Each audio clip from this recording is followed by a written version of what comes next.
शिव और सती का विवाह। दक्ष प्रजापति की कई पुत्रियां थीं।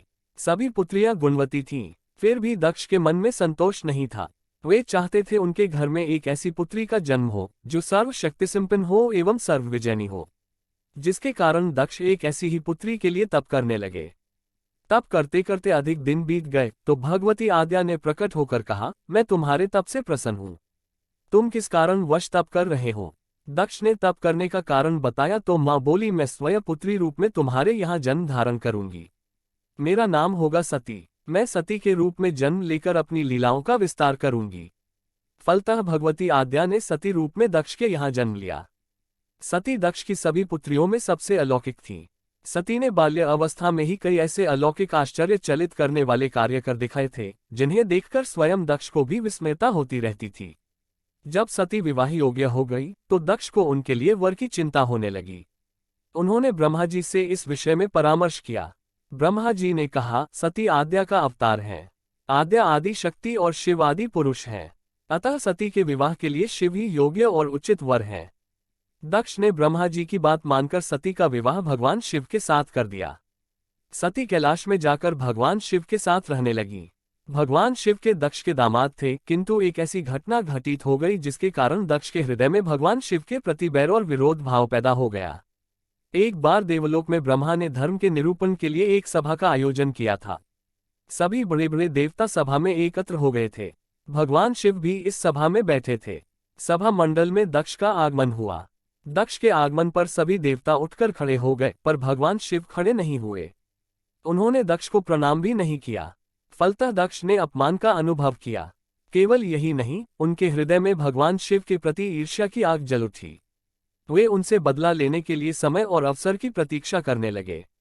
एक बार सती और शिव कैलाश पर्वत पर बैठे हुए परस्पर वार्तालाप कर रहे थे। उसी समय आकाश मार्ग से कई विमान कनखल की ओर जाते हुए दिखाई पड़े। सती ने उन विमानों को देखकर भगवान शिव से पूछा, प्रभो, ये सभी विमान किसके हैं और कहाँ जा रहे हैं? भगवान शक्र ने उत्तर दिया, आपके पिता ने बहुत बड़े यज्ञ का आयोजन किया है।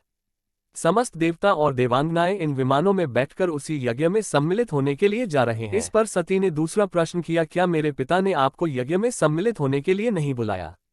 भगवान शंकर ने उत्तर दिया, आपके पिता मुझसे बैर रखते हैं, फिर वे मुझे क्यों बुलाने लगे? सती मन ही मन सोचने लगी, फिर बोली, यज्ञ के इस अवसर पर अवश्य मेरी सभी बहनें आएंगी। उनसे मिले हुए बहुत दिन हो गए। यदि आपकी अनुमति हो तो मैं भी अपने पिता के घर जाना चाहती हूँ। यज्ञ में सम्मिलित हो लूंगी और बहनों से भी मिलने का सुअवसर मिलेगा। भगवान शिव ने उत्तर दिया, इस समय वहां जाना उचित नहीं होगा। आपके पिता मुझसे जलते हैं, हो सकता है वे आपका भी अपमान करें। बिना बुलाए किसी के घर जाना उचित नहीं होता है। इस पर सती ने प्रश्न किया, ऐसा क्यों? भगवान शिव ने उत्तर दिया, विवाहिता लड़की को बिना बुलाए पिता के घर नहीं जाना चाहिए, क्योंकि विवाह हो जाने पर लड़की अपने पति की हो जाती है। पिता के घर से उसका संबंध टूट जाता है। लेकिन सती पीहर जाने के लिए हट करती रही, अपनी बात बार बार दोहराती रही। उनकी इच्छा देखकर भगवान शिव ने पीहर जाने की अनुमति दे दी। उनके साथ अपना एक गण भी साथ में भेज दिया। उस गण का नाम वीरभद्र था। सती वीरभद्र के साथ अपने पिता के घर गईं। घर में सती से किसी ने भी प्रेमपूर्वक वार्तालाप नहीं किया। दक्ष ने उन्हें देखकर कहा, तुम क्या यहाँ मेरा अपमान कराने आई हो? अपनी बहनों को तो देखो, वे किस प्रकार भांति भांति के अलंकारों और सुंदर वस्त्रों से सुसज्जित हैं। तुम्हारे शरीर पर मात्र बाघंबर हैं। तुम्हारा पति श्मशानवासी और भूतों का नायक है। वह तुम्हें बाघंबर छोड़कर और पहना ही क्या सकता है? दक्ष के कथन से सती के हृदय में पश्चाताप का सागर उमड़ पड़ा। वे सोचने लगी, उन्होंने यहाँ आकर अच्छा नहीं किया। भगवान ठीक ही कह रहे थे, बिना बुलाए पिता के घर भी नहीं जाना चाहिए। पर अब क्या हो सकता है? अब तो आ ही गई हूँ। पिता के कटु और अपमानजनक शब्द सुनकर भी सती मौन रही। वे उस यज्ञमंडल में गईं जहाँ सभी देवता और ऋषि मुनि बैठे थे तथा यज्ञकुंड में धू धू करती जलती हुई अग्नि में आहुतियां डाली जा रही थीं। सती ने यज्ञमंडप में सभी देवताओं के तो भाग देखे, किंतु भगवान शिव का भाग नहीं देखा। वे भगवान शिव का भाग न देखकर अपने पिता से बोली, पितृश्रेष्ठ यज्ञ में तो सबके भाग दिखाई पड़ रहे हैं, किंतु कैलाशपति का भाग नहीं है। आपने उनका भाग क्यों नहीं रखा? दक्ष ने गर्व से उत्तर दिया, मैं तुम्हारे पति शिव को देवता नहीं समझता। वह तो भूतों का स्वामी, नग्न रहने वाला और हड्डियों की माला धारण करने वाला है। वह देवताओं की पंक्ति में बैठने योग्य नहीं है।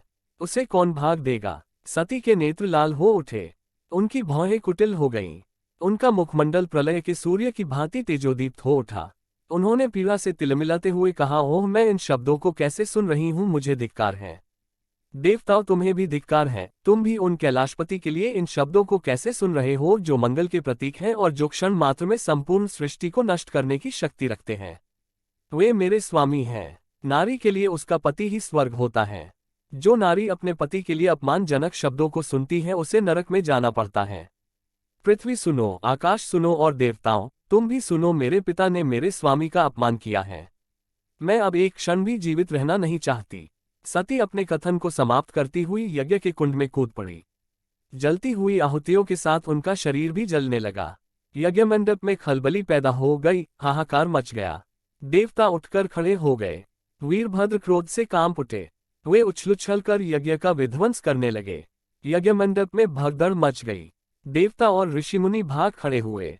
वीरभद्र ने देखते ही देखते दक्ष का मस्तक काटकर फेंक दिया। समाचार भगवान शिव के कानों में भी पड़ा। वे प्रचंड आंधी की भांति कनखल जा पहुंचे। सती के जले हुए शरीर को देखकर भगवान शिव ने अपने आप को भूल गए। सती के प्रेम और उनकी भक्ति ने शंकर के मन को व्याकुल कर दिया। उन शंकर के मन को व्याकुल कर दिया जिन्होंने काम पर भी विजय प्राप्त की थी और जो सारी सृष्टि को नष्ट करने की क्षमता रखते थे। वे सती के प्रेम में खो गए, बेसुध हो गए। भगवान शिव ने उन्मत्त की भांति सती के जले हुए शरीर को कंधे पर रख लिया। वे सभी दिशाओं में भ्रमण करने लगे। शिव और सती के इस अलौकिक प्रेम को देखकर पृथ्वी रुक गई, हवा रुक गई, जल का प्रवाह ठहर गया और रुक गई देवताओं की सांसें। सृष्टि व्याकुल हो उठी। सृष्टि के प्राणी पुकारने लगे, पाहिमाम पाहिमाम। भयानक संकट उपस्थित देखकर सृष्टि के पालक भगवान विष्णु आगे बढ़े। वे भगवान शिव की बेसुधी में अपने चक्र से सती के एक एक अंग को काट काट कर गिराने लगे। धरती पर 51 स्थानों में सती के अंग कट कट कर गिरे। जब सती के सारे अंग कट कर गिर गए तो भगवान शिव पुनः अपने आप में आए। जब वे अपने आप में आए तो पुनः सृष्टि के सारे कार्य चलने लगे। धरती पर जिन 51 स्थानों में सती के अंग कट कट कर गिरे थे, वे ही स्थान आज शक्ति के पीठ स्थान माने जाते हैं। आज भी उन स्थानों में सती का पूजन होता है, उपासना होती है।